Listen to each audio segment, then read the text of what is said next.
O programa a seguir é uma produção independente. O seu conteúdo é de total responsabilidade de seus idealizadores. Começa agora o programa Teologando com o Daniel de Dani, para quem não tem medo de teologia. Muito bem, amiguinhos, está começando o programa Teologando com o meu amigo Daniel de Dani. Olá, Daniel, Shalom Adonai. Shalom para todo mundo que está em casa aí, a paz do Senhor Jesus Cristo esteja com todos nós. Hoje vai ser mesmo só no áudio, porque a gente teve um probleminha aqui, a gente não vai poder transmitir, então, ao vivo pelo YouTube, mas vamos que vamos. É isso aí. E hoje, qual é o tema do Teologando? Bom, a gente vai falar de um tema de que as pessoas perguntam muito, questionam e não entendem qual é o projeto de Deus para os escolhidos dele, né? Então hoje o assunto vai ser esse. Qual é o projeto de Deus para os seus escolhidos? Exatamente. Muito bem. Lembrando que nós estamos no Instagram, @radio.interativa, Facebook, @rádio interativa.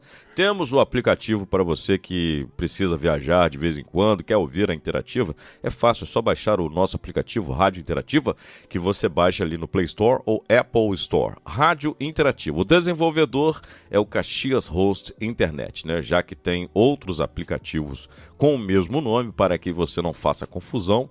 Então, esse é o nosso em letras vermelhas. O desenvolvedor é o Caxias Host Internet, certo? Fazemos parte também do CAF, Centro de Assistência e Formação Integral. Acesse aí www.cafeafrica.org, cafeafrica.org, e acesse também a aba doações para você fazer a sua doação, certo? E também siga o CAF no Instagram, @CAFeAfrica ou @cafbrasil.oficial. Também estamos no YouTube, né? Nosso canal no YouTube é o Rádio Interativa FM 87,9. Rádio Interativa FM 87,9. Se inscreva em nosso canal, ative o sininho para receber notificações de novos vídeos, compartilhe, deixe o seu joinha para fortalecer o canal, e é isso aí. Já acessou o nosso canal no YouTube? Ainda não? Então vai lá. Rádio Interativa FM 87,9. Hoje, excepcionalmente, não estamos transmitindo a live pelo YouTube, só aqui pela rádio, não é? E se você quiser participar, perguntando, questionando, fazendo algum comentário, pelo 22 99739 2852. 22 99739 2852. A sua participação é muito importante. Afinal de contas, a ideia é essa, não é, Daniel? A ideia é essa, que o pessoal participe, dê a sua opinião, faça o seu comentário.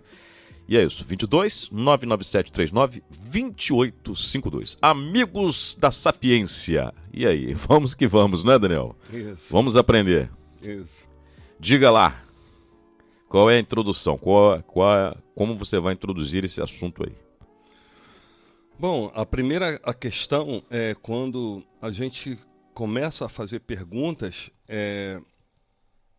sobre Deus e sobre os projetos de Deus, dentro de um parâmetro de um raciocínio humano. A gente vai ficar mais confuso ainda, né? Então, a gente procura aquela velha fórmula de falar assim, olha, se eu fosse Deus, eu faria dessa maneira, dessa maneira, dessa maneira. E aí a gente se perde quando a gente não consegue entender como Deus raciocina, tá? Então essa é a primeira coisa. Então o que acontece? As várias perguntas que as pessoas fazem, né? E me fazem muito quando eu dou aula, se Deus sabia que o homem ia cair, por que Deus deixou o homem cair? Tá? Então a primeira questão é o seguinte: não é essa pergunta que você tem que fazer. É falar assim, eu vou tentar entender por que Deus permitiu que o homem caísse. Primeira pergunta é essa. Eu vou procurar saber, eu vou tentar entender como Deus raciocina, ao invés de achar que Deus tem que raciocinar por mim. Porque a primeira pergunta que a gente põe na cabeça fala assim, poxa, se Deus sabia que o homem ia comer do fruto do conhecimento do bem e do mal, no qual ele não falou para o homem que se ele comesse morreria, Por que ele então implantou essa árvore lá no bendito Jardim do Éden para que o homem comesse e caísse? Essa é a nossa primeira pergunta. Esse é o raciocínio lógico humano. Nós somos bem burrinhos, né? Então a gente raciocina dessa maneira. Então, o que a gente tem que fazer? Aquele bom sábio, ele vai entender por que Deus, ele deixou que o homem caísse, porque Deus botou, então, o fruto do conhecimento do bem e do mal para que o homem caísse. E a gente está vivendo nesse caos que a gente tem até hoje. A segunda pergunta, se ele sabia que Satanás ia cair, ia querer ser semelhante a ele, porque Deus sabe todas as coisas, ele é onisciente, por que ele permitiu? Aí vem zilhões de perguntas que a gente propõe dentro do nosso raciocínio humano. Por que Jesus permitiu que Judas o traísse? Então, todas essas perguntas é normal, natural que um homem natural faça. Tá? Mas não é assim que a gente tem que fazer. O que a gente tem que fazer é tentar entender a mente de Deus. Deus, ele gosta quando a gente tenta entender ele. Davi tentava entender Deus, né? Os discípulos no final começaram a tentar entender como é que Jesus pensava e tudo mais. Então a gente precisa partir do princípio de que tentar entender Deus segundo o que Deus nos revelou através da Bíblia. Tá? Então, porque é o seguinte, se Deus revelou coisas que estão na Bíblia, é para a gente começar a pensar. Então, a gente propõe então começar a entender o projeto de Deus para a criação, o projeto de Deus para os escolhidos. A gente vai mergulhar dentro da Bíblia. São perguntas bem pertinentes, né? Até os ateus perguntam isso, né? Porque se Deus existisse, por que existe tanto sofrimento, né? Isso. Realmente, até nós pensamos assim, né? Por que Deus não poderia colocar um ponto final, né? Na história da humanidade, de todas as guerras, fomes, pestes, todo o desequilíbrio, toda a desordem. Deus poderia falar assim, não, vou acabar logo com isso aí, vou organizar, apesar da queda humana, não é? Que eu vejo que é responsabilidade humana, puramente humana. A Bíblia diz, de que se queixa o homem, a não ser de seus próprios pecados, né? Então, tudo que acontece de ruim na humanidade é responsabilidade humana, não é responsabilidade de Deus. Deus, ele intervém para poder consertar as coisas, né? Porque tudo está sob o seu controle, lógico. Mas a gente mesmo, crendo em Deus, sabendo da existência, não é? De Deus, a gente pensa, poxa, por que Deus não poderia resolver isso de outra maneira, não é? Isso. Não é verdade? É. E ele tem poder para isso, mas Deus não age de acordo com o que nós pensamos, nem de acordo com a nossa vontade. Aliás, você falou, né, que nós procuramos compreender Deus, entender Deus, como ele pensa, que a gente tem só uma noção de Deus. Isso. A gente não tem a totalidade de Deus, porque só quem sonda as profundezas de Deus é o seu próprio Espírito, né? E é isso aí que a gente tem que procurar entender, como ele age, por que ele age, né? Assim. Então, a primeira coisa, o primeiro caminho que a gente precisa propor é estudar profundamente o que Deus revelou através da Bíblia, para a gente poder entender quais são os projetos dele, e não a gente pensar por nós mesmos.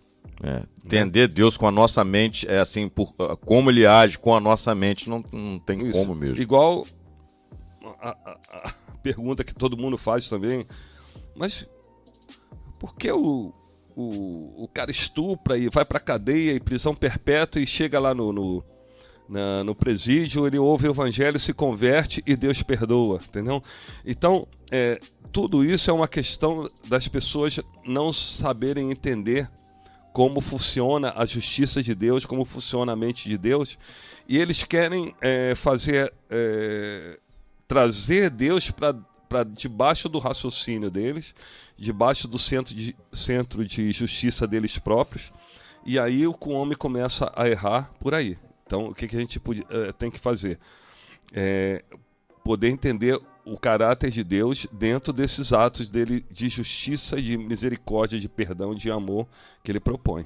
Então, quando a gente começa assim, a gente está num bom caminho para poder entender Deus. Não, e é fato curioso, né? Porque você pensa bem. Uma vez até uma dessas pessoas que defendem que o universo conspira ao nosso favor, esse pessoal da lei da atração, esse pessoal da física quântica aí, não é? Que está muito em evidência, isso está em alta, né? A gente vai ver um vídeo no YouTube e de vez em quando o vídeo que a gente está assistindo é interrompido por uma dessas pessoas. E ela falou algo interessante que eu achei interessante, que eu parei um pouquinho para ouvir, para ver, né, até onde ia o pensamento dela e o que era verdade. Ela, olha, as coisas não acontecem conforme tudo que você quer. Porque se você pede para poder o dia amanhecer um dia ensolarado, aí Deus vai te ouvir porque você orou a Deus porque o dia amanheceu ensolarado e Deus ouviu a tua oração. Mas tem um que está pedindo para o dia ficar chuvoso, porque precisa da chuva. Então as coisas não acontecem assim. Eu falei, até que enfim, né? Até que enfim. Porque já pensou, são muitas mentes, não é? E é difícil a gente entender isso. São muitas mentes, Deus conhece todos os pensamentos, quantas milhões de pessoas tem no mundo, não é? E Deus conhece os pensamentos. Se ele for ouvir, não tenha fé que Deus vai ouvir você, mas será que Deus vai ouvir o seu pensamento, a sua petição, em relação a alguma situação que você está pedindo a ele? E se a sua petição, Deus atender, não vai afetar outros, será que afetará positivamente ou negativamente? Essas coisas nós temos que pensar também, né? Será que Deus ouve realmente toda oração? Toda oração deve ser ouvida, então Deus não trabalha como a gente. E, por exemplo, se você fosse Deus, você atenderia muitos pedidos, mas será que esses pedidos que você atendesse, isso não traria um efeito cascata? Um efeito catastrófico. Uma desarmonização dentro de um contexto geral, né? Então a gente também tem que compreender isso, né, da parte de Deus. Ele não vai atender todo pedido, até porque tem pedidos absurdos. Que se a pessoa for atendida, isso vai causar um efeito benéfico ou maléfico. Isso. Num pedido de oração, hein? Dependendo do que a pessoa pede. É verdade, não é? Isso. Porque, por exemplo, eu quero sol. Gostaria muito que o dia amanhecesse ensolarado. Aí você pede, aí Deus fala, não vou atender esse camarada, tá pedindo sol. Ou então ele fala assim, não, a maioria pediu sol, vai ter sol. Mas o cara tá precisando de... O irmão plantou o negócio ali, precisa da chuva para poder regar a semente e ela crescer, germinar. A gente vê também um Deus preocupado com o coletivo, lógico. A questão coletiva, ele vai ver o que é melhor para o geral, não é?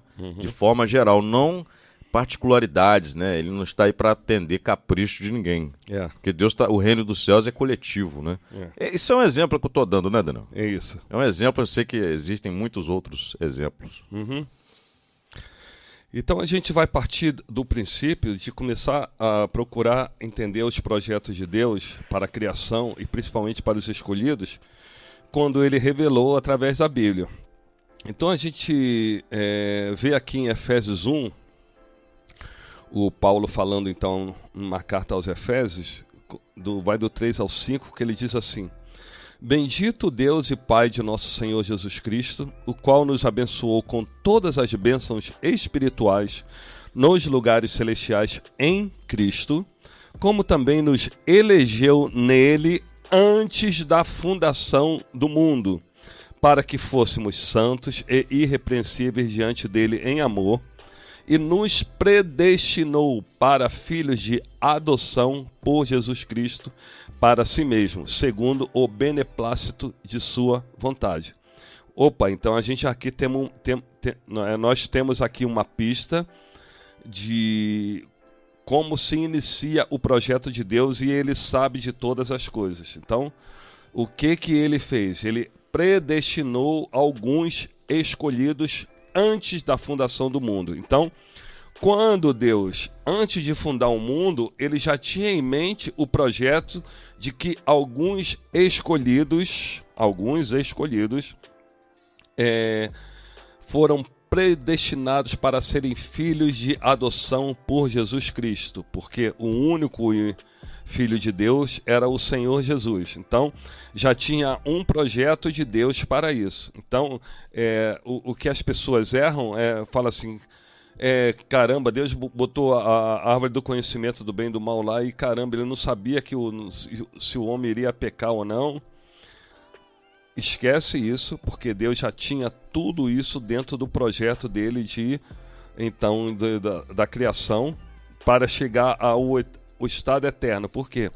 Ele escolheu pessoas para reinarem junto com o filho dele por meio de adoção. Então, o que ele quis? Quando ele criou o ser humano para dominar sobre a terra, tá? O projeto dele era o seguinte: entre esses seres humanos que ele escolheu para dominar sobre a terra, ele escolheu um grupo de pessoas, então, para reinar junto com o filho dele no estado eterno. Então as pessoas falam assim, mas por que Deus faz isso? Por que Deus escolhe isso?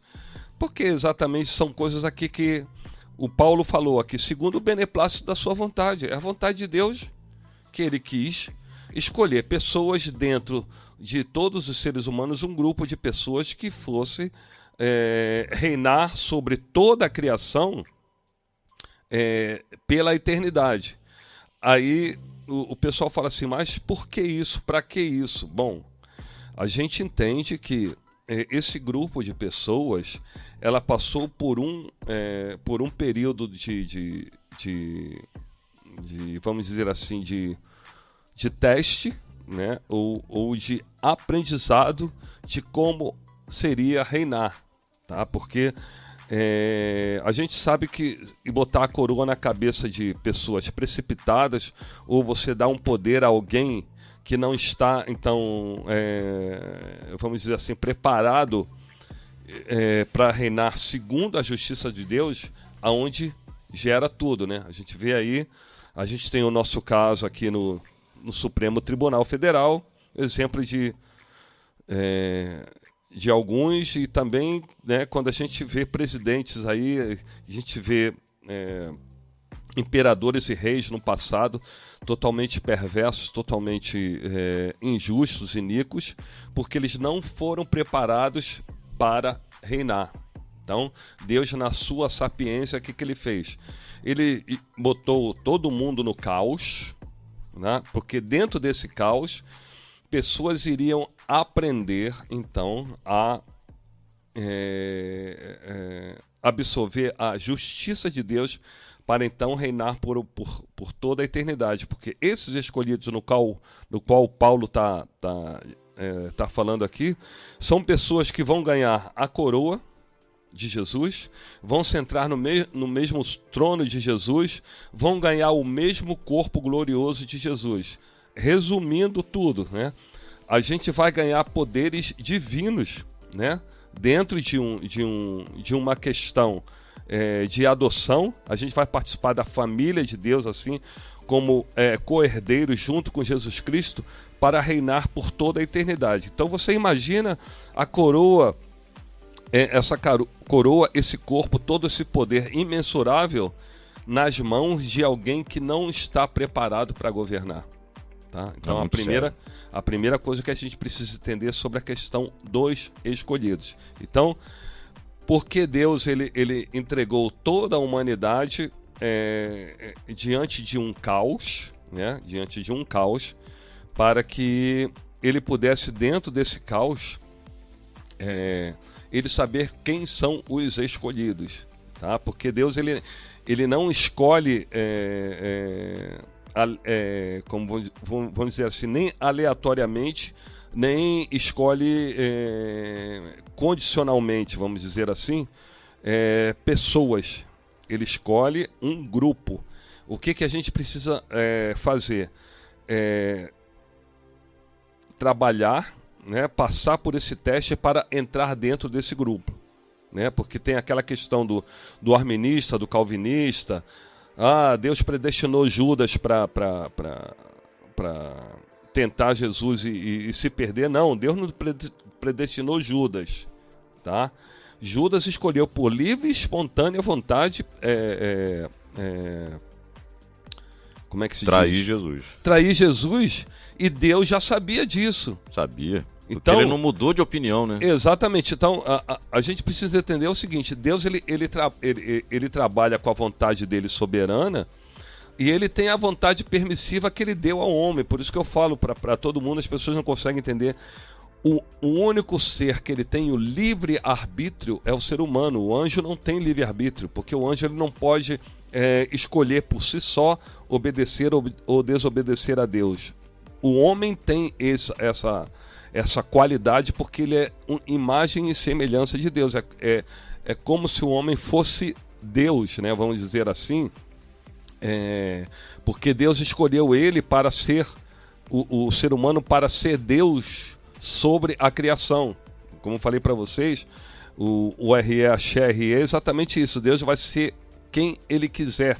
Então ele resolveu ser os escolhidos na eternidade para reinarem como Deus sobre a criação por toda a eternidade. Esse é o primeiro princípio, então, da questão das pessoas falando assim, pô, Deus não sabia que o homem ia cair. Sabia, faz parte do projeto de Deus isso aí. O homem poderia até não cair, mas Deus sabia que ele cairia, porque foi a decisão que o casal tomou, né? Exatamente. E as pessoas pensam o seguinte, só porque Deus ele tem a presciência, que ele vai decidir por você, não. Uma coisa é Deus ser presciente, ele tem a presciência. Não é? Ele sabe o futuro, mas Deus não poderia intervir. Por que Deus sabendo? Porque, vejam bem, isso é o pensamento meu e eu creio que você vai concordar comigo, Daniel. Porque se Deus nos criasse como robôs programados a só obedecer, isso não é livre-arbítrio, não é liberdade. Ele deu liberdade, olha, vocês podem comer de todos os frutos, só não podem comer desse aqui, porque no dia que comerem, certamente morrerão. Né?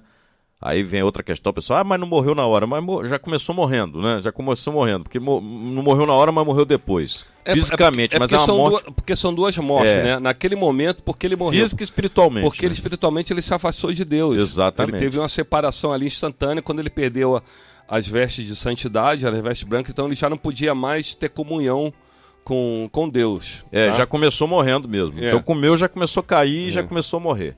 E espiritualmente já morreu. E aí eu falo assim, mas naquele dia não morreram, porque um dia para Deus se subentende que são 1000 anos. Tu conhece algum homem que passou de 1000 anos de vida?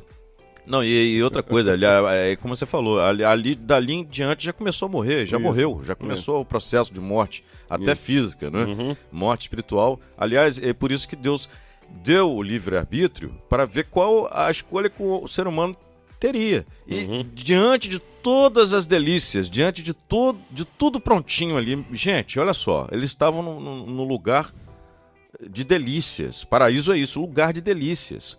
Frutas, lavravam a terra, né? Muita gente, ele não trabalhava não. A Gênesis fala que eles trabalhavam sim, só não tinha a fadiga que a gente tem hoje, era um trabalho prazeroso, era cuidar, era fazer a manutenção, embelezar e tudo mais. A gente não tem como dizer como era o trabalho, se era árduo, não, eu creio que não, mas era trabalho. Enfim, e eles escolheram o mal, porque a árvore da ciência do bem e do mal também diz respeito ao ter domínio sobre o bem e o mal, eu decido sobre o bem e o mal. Agora, eu não tenho mais o meu senhor, eu quero ser senhor de si. Então, essa foi a queda. Então, se o ser humano fosse dotado só de obediência, aí nós poderíamos dizer, poxa, Deus ele é um Deus manipulador, mas Deus dá escolhas. Olha, eu criei vocês e vocês podem escolher. Ou me obedecem e viverão eternamente e terão delícias, prazeres, tudo de bom. Aí o ser humano foi escolher. Isso é o bem, né? Isso é o bem. Esse é o bem. Aí se vocês escolherem o mal, quer dizer, me desobedecer, né? Se vocês quiserem... O que o casal queria ser? Ser semelhante a Deus. O que o diabo diz para a mulher? Olha, certamente não, porque no dia em que comerdes, sereis semelhantes a Deus. Então o casal queria ser semelhante a Deus no sentido de poderio, dominar. Eu não sei quanto tempo aconteceu isso, muita gente pode imaginar que isso foi assim logo instantaneamente, mas a gente não tem a ideia de tempo, de quanto isso aconteceu. Eu creio que demorou, isso aí deve ter demorado até eles caírem. Porque é o seguinte, as pessoas têm ideia da coisa, dos 6 dias, e você comparar com os dias de 24 horas lá, certo? Era 24 horas de um tempo determinado, manhã e tarde, mas você não sabe... se aquele tempo era esticado ou não. Vou dar um exemplo para vocês. O Josué, ele parou o sol e a lua por meio-dia. Ninguém na Terra percebeu, porque você não vê em absolutamente civilização nenhuma o pessoal reclamando que o dia estava mais longo. Então as pessoas não perceberam o dia, mas Josué e os israelitas sabiam que o dia foi prolongado por quase meio-dia, o sol ficou parado. Então, quanto tempo aconteceu aquele sexto dia? Cara, o tempo suficiente de acontecer todas aquelas coisas que aconteceram, que está registrado no Gênesis. E nem me refiro ao sexto dia, eu me refiro à tentação, à queda, né, do casal, que eles ficaram ali. A gente não tem ideia ali de quanto tempo demorou até eles caírem, né? Sim, claro. E aqui, quer ver? Não te interrompendo, mas já... Não querendo te interromper, mas já te interrompendo. Deuteronômio, capítulo 8, fala muito bem do que você acabou de falar anteriormente, antes da minha fala. Deuteronômio, capítulo 8, versículo 2. E te lembrarás de todo o caminho pelo qual o Senhor teu Deus te guiou no deserto estes 40 anos, para te humilhar e te provar, para saber o que estava no teu coração, se guardarias os seus mandamentos ou não, os mandamentos de Deus. Exato. Então, quer dizer, Deus provou, Deus humilhou, deu maná. Mas Deus não é presciente? O próprio Deus, usando a boca de Moisés, falou para saber se guardarias os seus mandamentos ou não. Ou seja, ele, como você falou, Judas não foi predestinado à queda. Foi a decisão de Judas. Judas não mudou, mas ele poderia mudar. Tanto é que Deus fez o quê? Provou o povo no deserto, né, por causa da murmuração, aquela questão dos 12 espias. Por isso que o povo ficou 40 anos no deserto. Então Deus falou assim, vamos ver se eles vão guardar. Porque o ser humano pode mudar de direção, pode mudar de opinião. Muitos não mudaram. Foi o caso de Judas, né? A outra questão que eu dei uma vez uma aula lá para a Europa, o cara falou, você está falando que nós somos deuses? Eu falei, sim, a gente vai ser Deus na eternidade, os escolhidos. Aqui em Salmo 82, né, o salmista fala isso de uma maneira profética muito boa. Ele fala assim, Deus está na congregação dos poderosos e julga no meio dos deuses. Juízes, isso aí, né? Não, Salmos 82, Salmo, né, o 1. Então, é só que uma visão futurista do salmista, ele vendo os escolhidos na congregação dos poderosos e Deus julgando no meio dos deuses. Por que no meio dos deuses? Né? Juízes, no caso, os deuses aí são juízes, né? Que são considerados deuses porque representam Deus. Então, mas eles são chamados deuses aqui. Então, quer dizer, que quer dizer então? É porque os escolhidos eles vão ser inseridos na divindade. Daqui a pouco a gente traz uns versículos bíblicos para entender isso. Pois é, e a questão aí é que nós usufruiremos da natureza divina, mas nós não seremos deuses em particular, não é? Eu não serei um deus, não vai ser um panteão de deuses, como muitos pensam, né? Quer dizer, nós vamos usufruir da natureza divina, é diferente, né? Bom, pode ser dessa maneira. Cada um entenda de uma maneira, mas a gente precisa entender que é o seguinte, a gente vai ter a natureza de Jesus, a gente vai ter o corpo de Jesus, a gente vai ter o trono de Jesus, a gente vai ter a glória de Jesus, claro, cada um de um segundo galardão, né? Porque os corpos gloriosos eles vão ter diferença de grandeza, como Paulo falou lá em 1 Coríntios 15.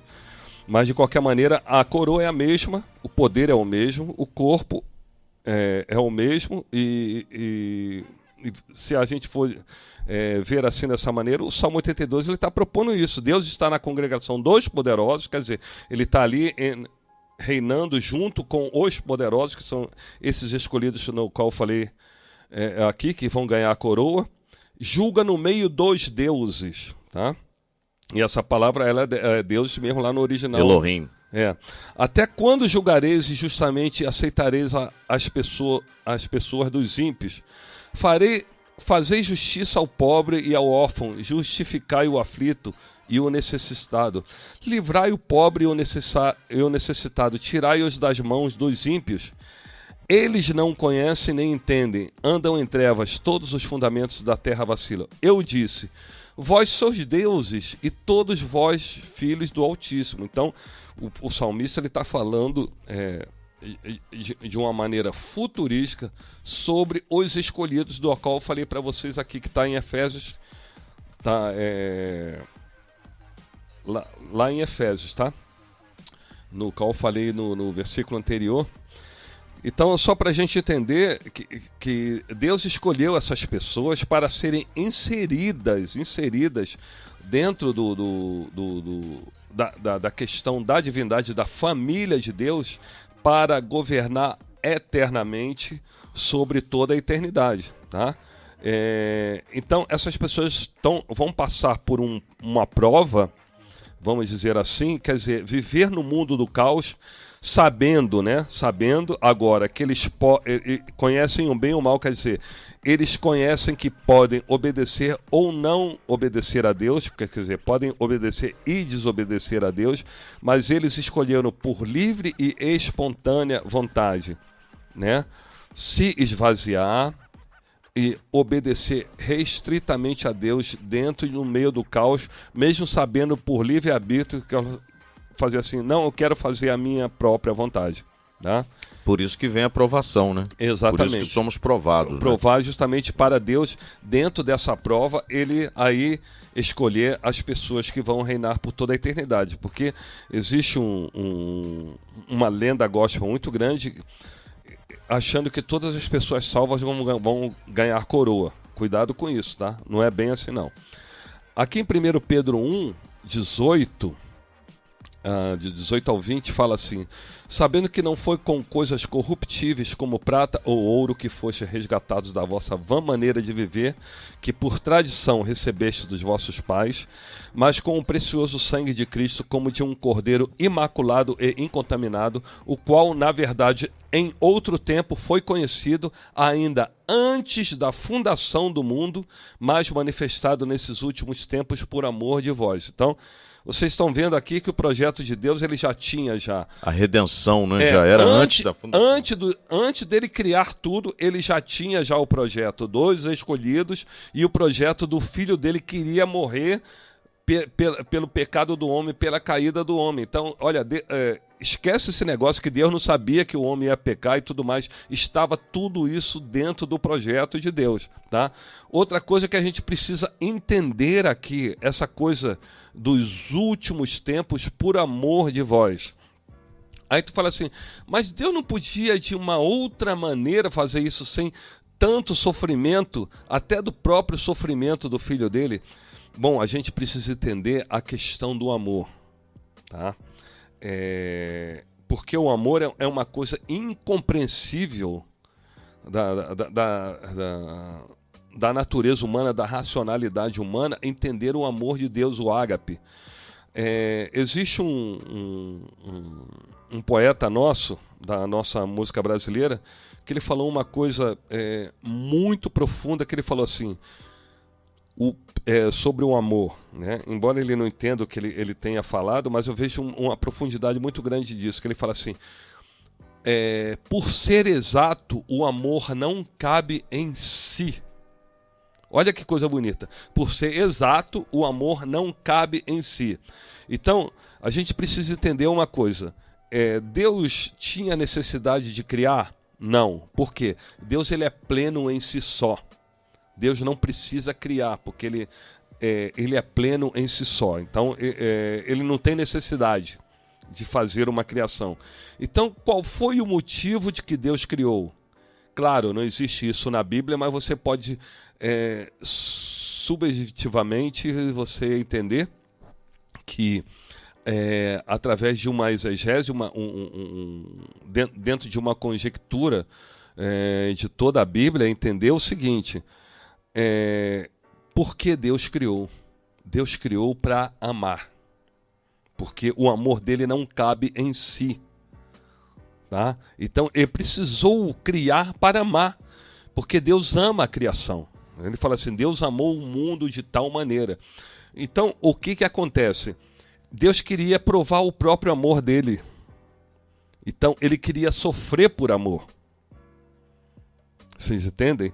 Porque quando ele entrega o próprio filho, ele está sofrendo profundamente dentro da essência dele. O filho que ele mais ama, ele está sendo torturado, ele está sofrendo dores insuportáveis, porque Deus queria sentir dentro dele o amor, a questão do amor. Por isso que ele fala assim, aqui no 1 Pedro 1:20, o qual, na verdade, em outro tempo foi conhecido ainda antes da fundação do mundo, mas manifestado nesses últimos tempos por amor de vós. Tá? Então, as pessoas não compreendem, mas por que Deus precisou fazer isso? Né? Não tinha outra maneira de salvar o homem, não. Por que ele fez esse sofrimento tão grande com o próprio filho dele? Porque Deus queria manifestar o amor de uma maneira bem extrema e bem, como é que eu vou dizer assim, dramático, né? Ele queria provar o amor dele no extremo, quer dizer, Deus queria sofrer por amor. Né? Porque o Paulo entendeu isso muito bem, por isso que ele falou lá em 1 Coríntios 13, o amor tudo sofre. Então, qual o objetivo de Deus ter feito a humanidade, toda a criação, estar no meio do caos e agora ele manifestar o amor dele no meio do caos? Entendeu? Então, a gente precisa entender dessa maneira também, porque Deus ele criou e fez o tipo de redenção dessa maneira, fazendo o próprio filho dele sofrer. E também Jesus, né? Jesus é a essência de Deus, como a gente sabe. Jesus também, o Paulo fala também que Jesus ele foi aperfeiçoado pela obediência. Por quê? Jesus nunca, entre aspas, ele obedecia só ao Pai quando ele foi gerado de dentro do Pai, né, a luz, né? Então ele começou a criar e tudo mais. Jesus só dava ordem. Então Jesus ele largou a divindade dele no céu e veio se fazer como homem para então ele sentir dentro de si o que é a obediência, porque ele obedeceu aos pais dele. Ele obedeceu às autoridades nefastas e iníquas dentro do Império Romano no qual ele viveu. Então, Jesus ele aprendeu a obediência. Né?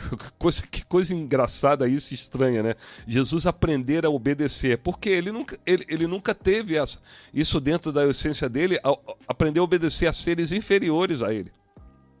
Tá? Então, isso também uma lição para nós, para nós não ficarmos, então, de uma certa maneira orgulhosos e tudo mais, quando a gente assumir um enorme poder, né? A gente aprender, então, a questão como é que eu vou dizer? A questão de ser humilde, né? E manso, quando você tem um poder imenso e você não utilizar daquele poder como forma injusta.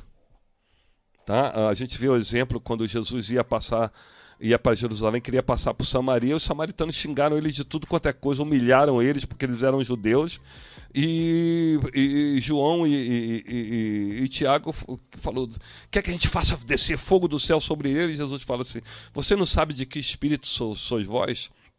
Então, a gente precisa entender dessa maneira também. Então, quando a gente entende, né, os escolhidos vão entender que o poder imensurável que eles vão ter, eles serem também mansos e humildes, é isso que a gente aprende com Jesus. Porque Jesus, com todo o poder que ele tinha, ele foi manso e humilde aqui na terra, é porque a gente precisa aprender também a ser manso e humilde para então ganhar a coroa. Como falei para vocês, não são todos os salvos que vão ganhar coroa. Né? A outra questão que a gente precisa entender, vamos reinar sobre toda a humanidade com cetro de ferro. Então, isso é uma responsabilidade muito grande, porque o que significa o cetro de ferro? O cetro de ferro era uma coisa que se tinha antigamente, o imperador, quando eu falava assim, esse imperador ele julga com cetro de ferro, que ele era um imperador muito sistemático, ele queria que as pessoas realmente obedecessem às leis dele. Por quê? A gente conhece a natureza humana, né? Deus conhece a natureza humana do homem, que ele quer fazer a vontade dele própria, só que agora é o seguinte, existe os escolhidos que são superiores agora aos seres humanos porque eles ganharam um lugar na divindade, e eles agora não vão deixar que o ser humano, então, pense de maneira própria. Por isso que tem a questão aqui do cetro de ferro, que a gente vê aqui em Apocalipse 2, 26 e 27. E ao que vencer e guardar até o fim as minhas obras, eu lhe darei poder sobre as nações, e com vara de ferro ou cetro de ferro as regerá, e serão quebradas como vasos de oleiro, como também recebi de meu Pai. Então, o que é você quebrar um vaso de oleiro? Quando o vaso começa a ficar meio tortuoso, tu vai lá e quebra o vaso para começar a tentar fazer ele perfeito de novo. Então, isso é o tal do cetro de ferro. Então, por isso que é uma responsabilidade muito grande que os escolhidos vão ter no estado singular da eternidade, que eles precisam vamos assim, julgar e corrigir todas as nações, os seres humanos que vão então passar pela eternidade com cetro de ferro, para que eles possam então não nunca mais a humanidade então desarmonizar a perfeição, a santidade do estado perfeito de Deus sobre a eternidade, né?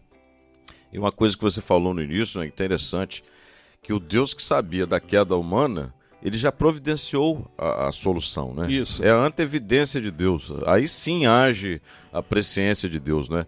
E ele providenciou a solução no seu próprio Filho, no seu unigênito, que é Jesus Cristo, não é? Então, que porque amor maior que esse? Ele queria provar o amor, Deus queria provar o próprio amor dele, né? Porque a palavra diz que Deus é amor na sua essência. Então, ele queria provar o amor dele, por isso que eu usei aí o poeta, nosso poeta, quando ele diz assim, o amor por ser exato, ele não cabe em si. Então, Deus queria extrapolar esse amor. Então, por isso que ele criou para amar, tá? Então, aí quando ele fez a criação, ele queria provar esse amor, por isso que ele botou a criação no caos, então, para que ele pudesse sofrer por amor. Porque como é que Deus ia ter misericórdia? Como é que Deus ia perdoar? Como é que Deus ia ter tolerância se ele não fizesse como que a criação estivesse no caos? Então Deus provou o próprio amor dele, por isso que o Paulo falou que ele não compreendia aquilo. Por que Deus fez aquilo? Por amor. Ele não compreendia essa questão do amor de Deus. Deus quis provar o próprio amor dele sofrendo por amor. Exato. Entendeu? Então é uma coisa muito profunda de Deus essa questão.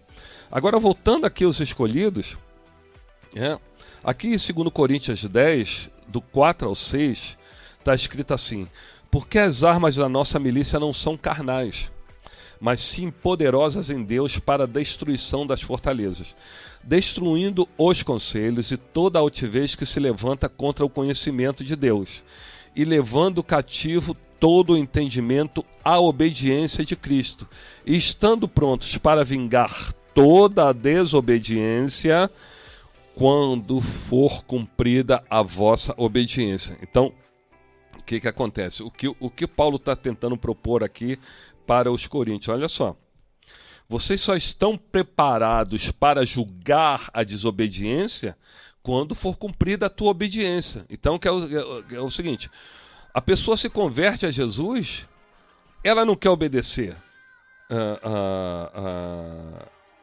o que está escrito, ela não quer obedecer a Deus, ela não quer obedecer aos seus superiores, não quer obedecer aos seus líderes. Então a pessoa não aprendeu a obedecer.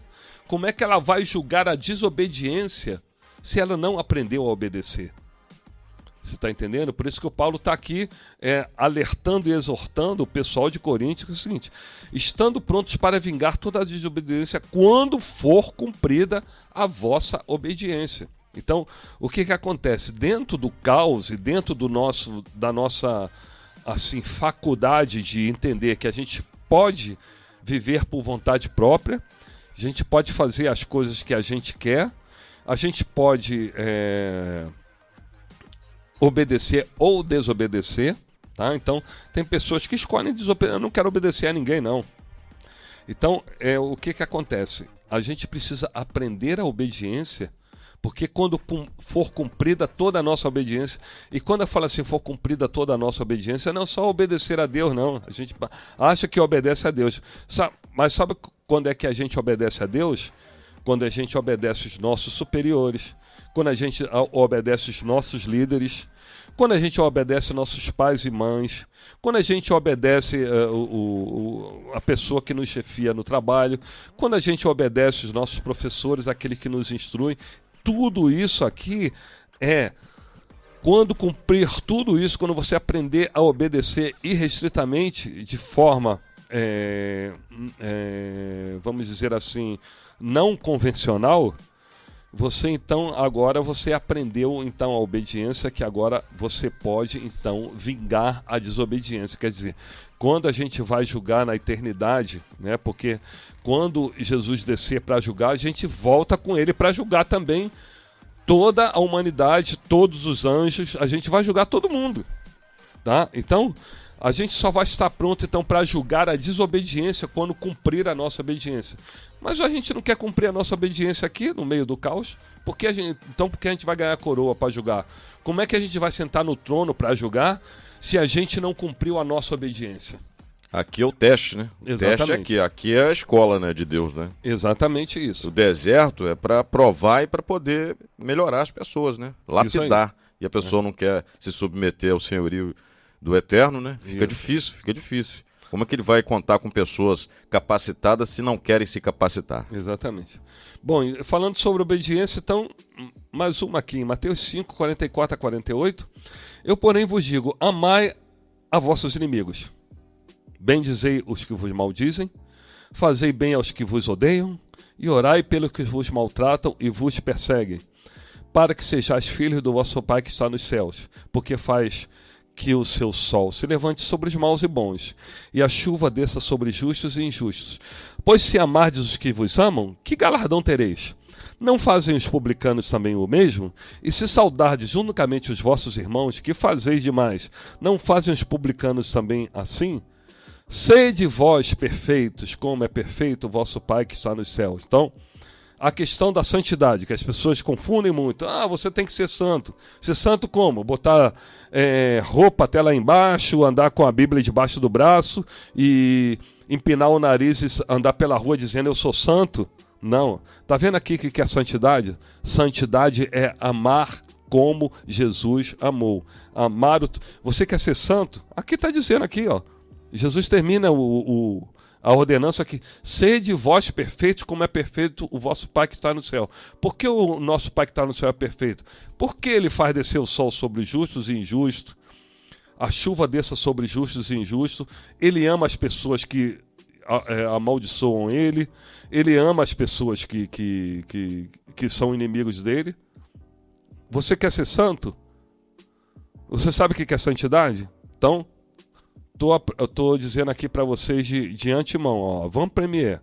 Ser santo, amar teu inimigo, bendizer o que te maldiz, fazer bem aos que vos odeiam, orai pelos que vos maltratam e vos perseguem, para que sejais filhos do vosso Pai que está no céu. Então, só somos adotados dentro da família de Deus quando a gente ama os nossos inimigos. A gente bendiz os que nos maldizem. A gente faz bem para os que nos odeiam. E a gente ora pelo que nos maltratam e nos perseguem. Entenderam? Bom, isso é o princípio da obediência, tá? Começa por aí. Não consigo. Então sinto muito. Você não consegue, não pode ganhar a coroa. Você não pode ser filho de Deus. Porque você não consegue. Um mandamento que é pequeno, né? Mandamento pequeno. Não consigo. Não consegue, paciência. Mas tem que vencer, né? A pessoa tem que vencer. Começa a praticar. Essa situação, né? Começa a praticar. É difícil, começa a praticar. Pratica no teu colégio, quando a pessoa vem. Procura a pessoa que você tem bastante raiva aí no teu colégio, no teu trabalho. Começa a amar ele. Ora por ele. Tá? Então, o que acontece? As pessoas não querem passar por por esse teste, vamos dizer assim, por esse deserto que é. Porque a gente precisa entender o seguinte: sabe qual é o propósito da nossa união? Eu vou falar para vocês aqui em Efésios 4, 11 e 16. E ele mesmo deu uns para apóstolos, e outros para profetas, e outros para evangelistas, e outros para pastores e doutores da palavra, querendo o aperfeiçoamento dos santos, para a obra do ministério, para a edificação do corpo de Cristo, até que todos cheguemos à unidade da fé e ao conhecimento do Filho de Deus, a homem perfeito, à medida da estatura completa de Cristo, para que não sejamos mais meninos inconstantes, levados em roda por todo o vento de doutrina, pelo engano dos homens que com astúcia enganam fraudulosamente. Antes, seguindo a verdade em amor, cresçamos em tudo naquele que é cabeça, Cristo, do qual, olha só, todo o corpo bem ajustado e ligado pelo auxílio de todas as juntas, segundo a justa operação de cada parte, faz o aumento do corpo para a sua edificação em amor. Olha o amor aí de novo. Então, o que vai juntar, o que vai ligar todo o corpo de Cristo na eternidade para governar sobre a criação? O amor. Se você não ama o teu irmão aqui na terra, como é que vai conseguir amar ele lá na eternidade? Porque a ligação desse corpo, esse corpo tem que trabalhar perfeito. Então, quais são os tendões que ligam esse corpo? É o amor. Então, a gente precisa praticar o amor, entendeu? O amor dos nossos... principalmente dos nossos irmãos. Por isso que Jesus falou: novo mandamento vos dou, que vos ameis uns aos outros, tá? Se as pessoas não sabem, está aqui em João 13, 34 e 35. Um novo mandamento vos dou, que vos ameis uns aos outros, como eu vos amei a vós, que também vós uns aos outros vos ameis. Nisto todos conhecerão que sois meus discípulos, se vos amardes uns aos outros. Isso é um mandamento, não é um conselho de Jesus. Então, as pessoas ficam se engalfinhando, entendeu? Brigando, tendo rancor e ódio do próprio irmão. Como é que vai ser isso na eternidade? Como é que o corpo de Cristo vai funcionar na eternidade com absoluta perfeição e harmonia se a mão do corpo de Cristo tem ódio do pé do corpo de Cristo? Tem rancor, tem raiva. Então, por isso que a gente precisa exercitar o amor no meio da raiva, no meio do rancor, no meio da pessoa estar, então, nos perseguindo. Porque a gente precisa vencer esse tipo de coisa que tem dentro da nossa alma, que não é bom. Por isso que a nossa alma tem que estar pura quando a gente for salvo, porque não tem que ter esses tipos de resquícios dentro da alma, porque aí você não vai conseguir, o corpo de Cristo não vai trabalhar em harmonia na eternidade. Então, por isso que a gente precisa estar limpo. Lembra de Estevão, né? Estevão, ele não teve raiva das pessoas que estavam apedrejando ele, tá? Diferente daquelas almas debaixo do altar que não tinham coroa nem vestes brancas, lá em Apocalipse 6, que eles estavam pedindo a Deus vingança daquelas pessoas que decapitaram eles. Por quê? Eles subiram, né? Foram salvos, mas dentro da alma deles estava resquício de rancor. Então, por isso que a gente precisa limpar a nossa alma. Por isso que Jesus falou: bem-aventurados limpos de coração, porque esses que verão a Deus. Tá? Eu ainda vou dizer para vocês aí uma outra coisa que a gente precisa saber. Nem todos os salvos verão a Deus, tá? Só verão a Deus aqueles que vão ter coroa, que vão sentar no trono, aqueles limpos do coração. Então o coração tem que estar limpo. O coração aqui que a gente diz é a nossa alma, a nossa essência. A gente sobe com algum tipo de rancor dentro de nós, a gente não sobe limpo, tá? Mesmo salvo. Então por isso que ele falou: olha, só os limpos de coração verão a Deus, como está lá em Mateus 5, lá no Sermão do Monte, né? É bem específico, né? Isso. Aqui em João 17, né, só para a gente dar uma ênfase à questão aí da divindade ali do Salmo 82, né? Deus, então, se assenta e julga na congregação dos poderosos. Então, João 17, a partir do 20, está dizendo assim: E não rogo somente por este, mas também por aqueles que pela sua palavra hão de crer em mim. Está falando dos discípulos e de nós que nós cremos depois, né? Para que todos sejam um, olha só, para que todos sejam um, como tu, ó Pai, o és em mim e eu em ti, que também eles sejam um em nós. Então, por isso que o salmista ele viu ali de forma profética a congregação dos poderosos. Porque Jesus está pedindo que todos os discípulos dele e aqueles que vão crer em Jesus sejam um nele como ele era no Pai. Então, quer dizer, essa unidade dos poderosos que vão reinar por toda a eternidade.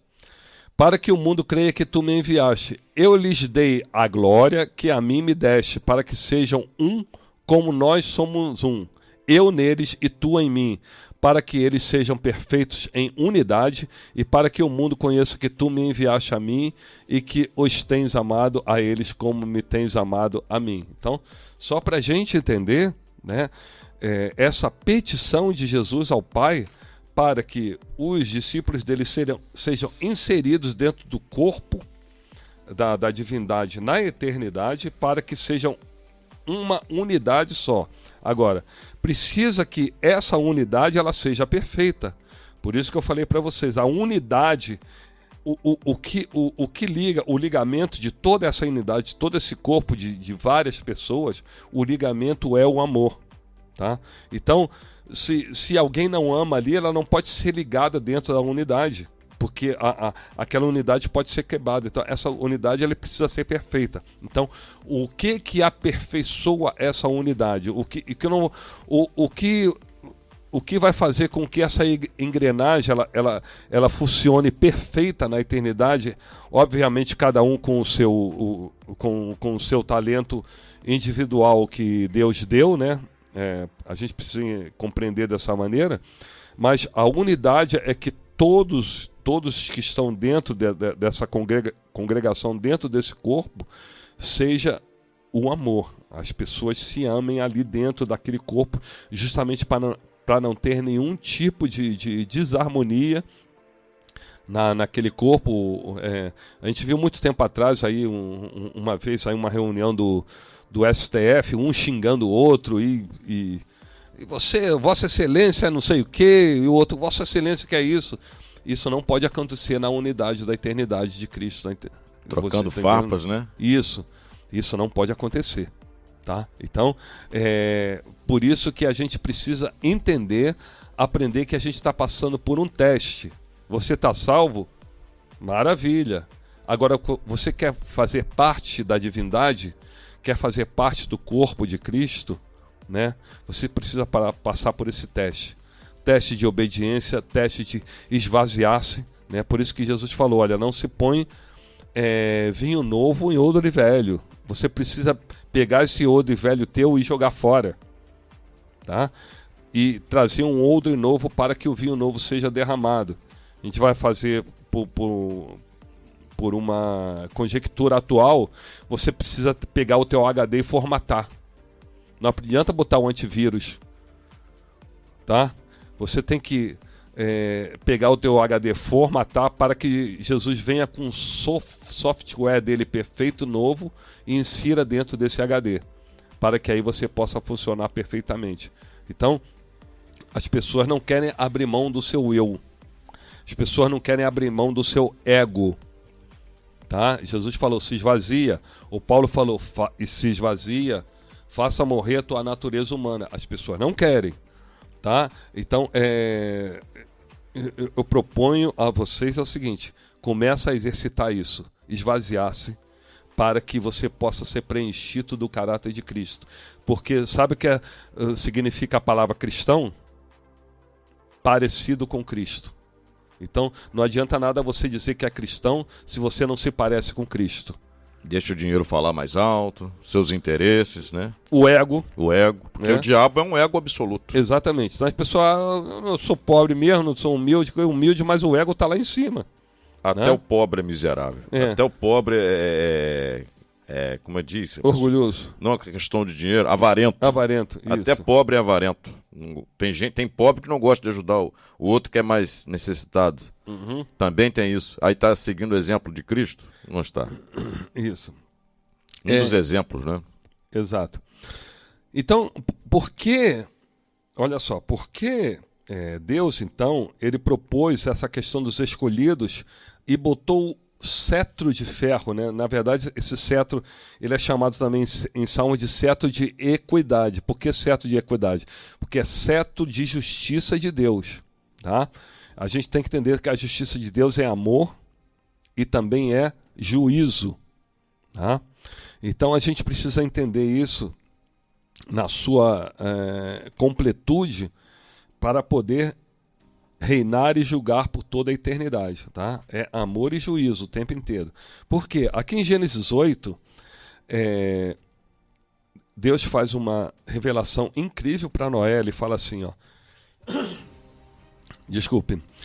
Aqui em Gênesis 8, a partir do 20. Edificou Noé um altar ao Senhor e tomou de todo o animal limpo e de toda a ave limpa e ofereceu o holocausto sobre o altar. E o Senhor sentiu o suave cheiro, e o Senhor disse em seu coração: não tornarei mais a amaldiçoar a terra por causa do homem, porque a imaginação do coração do homem é má desde a sua meninice. O que Deus está propondo aqui, né? É porque Deus não sabia que a imaginação do homem ia ser má, não, ele já sabia. É porque ele está querendo que Noé saiba, entendeu? Como é a natureza humana daquele ser que Deus fez em imagem e semelhança. Não está dizendo aqui que o coração do homem é mau. Está falando que a imaginação do coração do homem é má desde a sua meninice. Quer dizer o seguinte: o homem, como ele é feito imagem e semelhança de Deus, a tendência dele é o seguinte: é ele querer ter vontade própria. Então, essa é a questão do mal aqui. O mal aqui é o seguinte: tu lembra lá no começo? O homem só obedecia a Deus. Quando ele conheceu o bem e o mal, que ele conheceu? Ele conheceu que pode desobedecer a Deus. Então, agora, todo homem ele tem a tendência de caminhar por si próprio. Então, o que acontece? Quando o homem é imagem e semelhança de Deus e tem esse poder enorme, né? A gente vê o caos por isso. Cada um quer fazer a sua própria vontade, cada um tem seus padrão particular de justiça, cada um quer fazer a sua vontade, então cada um quer ser o centro do universo. Por isso que aí a gente acredita nos multiversos, por isso, né? Cada um ser humano quer fazer o seu próprio universo, então vira vários multiversos por aí.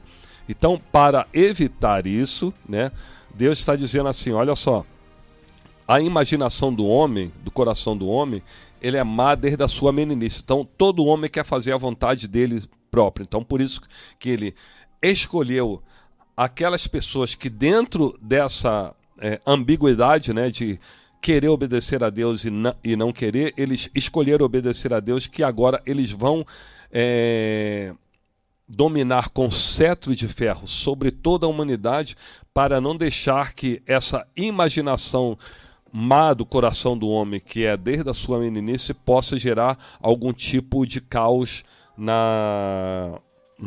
no estado eterno, então, de harmonia total. Então, essa é a causa dos escolhidos. Então, Deus não escolheu eu, o Marcelo ou você para diante dos outros seres humanos. Não. Ele escolheu um grupo de pessoas. Então, o que a gente precisa fazer? A gente precisa escolher estar inserido dentro desse grupo de pessoas ou não. Isso é uma escolha nossa. Agora, para estar dentro desse grupo de pessoas que Deus escolheu antes da fundação do mundo, você precisa passar por uma prova muito grande dentro desse caos. Tá? Então, você precisa agora limpar-se, purificar o teu coração, aprender a amar, aprender a ser misericordioso, aprender a ser perdoador, aprender todo o caráter de Deus para que você possa estar inserido dentro da divindade. Porque ninguém que não possua todos os fundamentos do caráter da justiça de Deus podem ser inseridos dentro da divindade. Não tem como, né? Não tem como. Ou se submete ao senhorio de Jesus ou nada feito. Isso. Porque a gente até fala, né, que as pessoas, os pregadores falam assim, quem quer aceitar Jesus? Quando na verdade é Jesus que nos aceita, né? É a bondade de Deus, né? A graça, o favor não merecido. E agora eu me submeto ao senhorio de Deus por meio de Jesus Cristo. Se ele é Senhor, eu tenho que me submeter em todos os aspectos, não é? Você pode até, a princípio, falar isso. Quem quer aceitar Jesus é o primeiro passo. O segundo é assim, quem quer obedecer a Jesus? Deveria ser, o apelo, na minha opinião, deveria ser quem quer se submeter ao senhorio do Senhor Jesus, porque senão não será salvo. Então, mas tudo bem, é uma questão de já tradicional, né? Quem quer aceitar Jesus, porque você tem que aceitar que ele é o teu salvador, né? Essa é a verdade. Seria a ideia, né? Mas é isso. Daniel, maravilha, o tempo se faz findo, o tempo urge e a gente precisa encerrar. Considerações finais, rapidamente. Eu espero que a gente tenha dado um pouquinho luz às pessoas que tinham essas dúvidas sobre a predestinação, né? É uma briga danada aí dos arministas com os calvinistas. Arminianos, né? Desculpa, arminianos com os calvinistas sobre predestinação. Afinal, Deus predestinou pessoas. Não, Deus não predestinou pessoas, ele predestinou um grupo, os escolhidos. Agora, nós temos o livre-arbítrio, vamos dizer assim, de querer estar dentro desse grupo de escolhidos ou não. Numa coisa eu concordo com os que acham que fomos predestinados. Na verdade, todo ser humano é predestinado à salvação, mas a gente sabe que o ser humano, como toma decisões, tem o arbítrio, e decidem, na maioria das vezes, não sei, né, qual é a proporção, né, vamos crer que seja... Mas é a maioria. É a maioria. Então, na maioria das vezes, decidem por não caminhar com Deus. Então, mas a salvação é para todos. Jesus morreu para todos. Exatamente. Então, a predestinação, a salvação é para todos. Mas nós sabemos que nem todos serão salvos. Porque por isso que ele falou, muitos são chamados, mas poucos escolhidos. Então isso é fato. Agora, Deus não predestinou. O que acontece é que Deus não predestinou ninguém para a perdição. Não. As pessoas que tomam decisão de se afastarem de Deus e por isso se perdem. Porque Deus não manda ninguém pro inferno. As pessoas vão pro inferno por livre e espontânea vontade. Vão porque querem. Mas o que eu vou dizer da pessoa que nunca ouviu? Aí Deus vai usar outro critério. Também creio que Deus usará outro critério para quem nunca ouviu falar de Jesus. O Paulo fala em Romanos, a pessoa tem a lei de Deus no coração dele. Então a pessoa tem a noção do que ela está fazendo, é ruim ou é bom, é bem ou mal. Ela tem esse tipo de noção. Então vão ser julgados por isso. Você não tem lei, mas você, como praticou a lei, você vai ser julgado pelo que você praticou. É nisso que eu creio também. Creio também. Mas é isso. Maravilha, Daniel. Então, o próximo programa vai ser uma sequência desse primeiro ou você vai entrar em outro assunto? Acho que já ficou bem claro, a gente conseguiu, porque é um assunto bem simples. Apesar de ser complicada a pergunta, a resposta é bem simples. Então, exatamente. A gente vai trazer um outro tipo de abordagem aí no próximo estudo. Tá bom, então. Então até o próximo Teologando, aqui na Interativa FM 87,9. Essa rádio é um show. Tchau, tchau. Valeu, Daniel. Tchau.